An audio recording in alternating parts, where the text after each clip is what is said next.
രാഹുൽ എന്ന് പറയുന്ന ഈ ഒരു പയ്യൻ ഇന്ത്യയിലേക്ക് വരുന്നത് മുത്തശ്ശൻ്റെ അസ്ഥി രാമേശ്വരത്ത് ഒഴുക്കാനാണ്. സിമ്പിൾ ട്രിപ്പ് ആവണമെന്ന് കരുതിയ അവൻ ചെന്നൈ എക്സ്പ്രസ്സിൽ കയറി.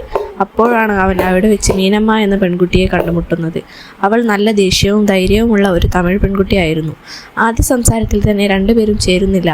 അവളുടെ ഭാഷ, സ്വഭാവം എല്ലാം വേറെ വേറെ ആയിരുന്നു. പിന്നെയാണ് അവൻ മനസ്സിലാക്കുന്നത് അവൾ ഒളിച്ചോടിയതാണെന്ന്.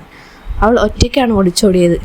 മീനമ്മയുടെ കൂടെ ട്രെയിനിൽ കയറിയതാണ് മീനമ്മയുടെ അച്ഛൻ്റെ ഗുണ്ടകളുടെ വിചാരം ഇവൻ്റെ കൂടെയാണ് മീനമ്മ ഒളിച്ചോടിയതെന്ന്. ഇത് മനസ്സിലാക്കി അവൻ ട്രെയിനിൽ നിന്ന് ഇറങ്ങാൻ കഴിയാതെ അവരുടെ കൂടെ ഗ്രാമത്തിലേക്ക് യാത്രയാവുകയാണ്.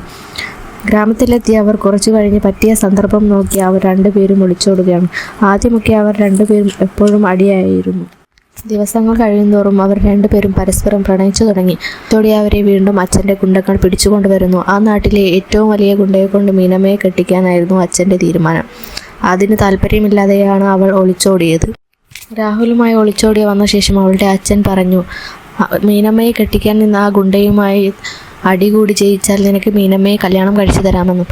അവൾക്ക് വേണ്ടി നീണ്ട അടിക്കൊടുവിൽ അവൻ ജയിച്ചിരിക്കുന്നു. അവർ രണ്ടുപേരും ഒന്നിക്കുന്നു.